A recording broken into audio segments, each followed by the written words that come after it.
Two impeachments, two acquittals, and now a Republican Party that is divided over Donald Trump's legacy and his future in the party moving forward. This morning, a reckoning for Republicans after Donald Trump escaped conviction in the Senate for a second time. The Senate judges that the respondent, Donald John Trump, former President of the United States, is not guilty as charged in the article of impeachment. Even though the final vote fell short of the two-thirds majority needed to convict, it was the most bipartisan presidential impeachment verdict in American history, with 7 Republicans crossing the aisle to join Democrats, declaring that Trump is guilty of inciting the deadly insurrection at the Capitol just over a month ago. The verdict delayed after a chaotic last-minute push for witnesses by House managers. This is an additional critical piece of corroborating evidence. That evidence, an account from Representative Jamie Herrera Butler, who came forward with explosive details about a heated phone call between House Republican leader Kevin McCarthy and Trump. The Congresswoman says McCarthy told her he begged Trump to tell the rioters to stand down. Trump allegedly responded, "Well, Kevin, I guess these people are more upset about the election than you are." And after Republicans threatened to drag out the trial for weeks and delay President Joe Biden's agenda, both sides eventually agreed to conclude the trial without calling any witnesses. Senator Mitch McConnell was one of the 43 Republicans who voted to acquit. But right after the verdict, he torched Trump on the Senate floor, saying he's undeniably guilty. There's no question, none, that President Trump is practically and morally responsible for provoking the events of the day.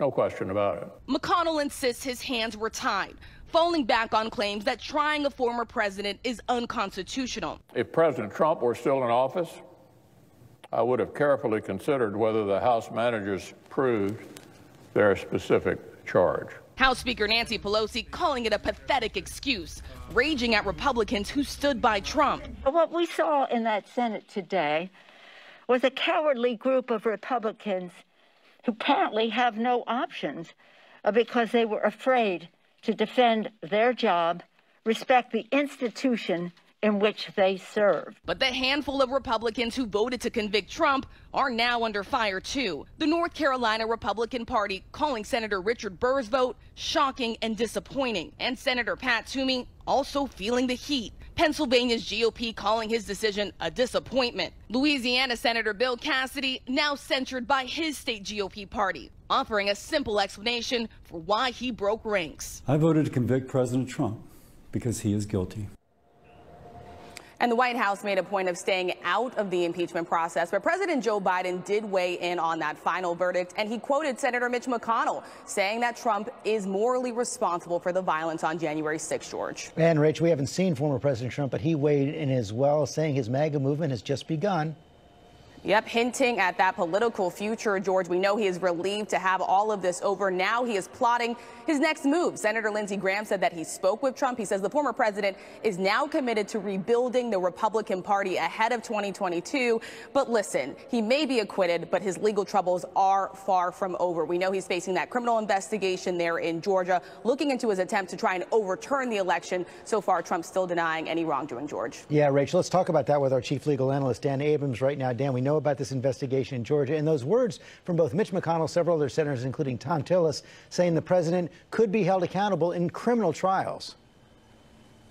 Yeah, and I think that could really make a difference here, coming from people who voted not to impeach. If there are law enforcement officials who believe that a crime was committed but are concerned about the potential political ramifications, you have these senators coming forward and saying, this is on you guys. This is up to you to do something about accountability here. Let's talk about the potential trials he faces right now. You heard about that investigation in Fulton County, Georgia. Explain what that was about. We also have, on a separate matter, these investigations in New York. Right. There are federal and state investigations, and I think the state investigations are of much more concern to him. First of all, in Fulton County, you're talking about efforts to overturn the election, solicitation of election fraud, maybe obstruction of justice. And it's not just the conversation with the Secretary of State in Georgia. There were other conversations as well. So Fulton DA has made it very clear that that is an active investigation. Then in New York, you got a couple of investigations, but the most prominent one certainly coming from the DA in Manhattan, who's been fighting all the way to the Supreme Court to get access to his tax returns. There you've got the possibility of bank fraud, insurance fraud, tax fraud. So there's no question that his legal troubles are not over. And Dan, on that New York investigation, the Supreme Court has had a hold on this subpoena for Trump's tax records for several months now. Do we have any idea when that might be lifted, what's going on?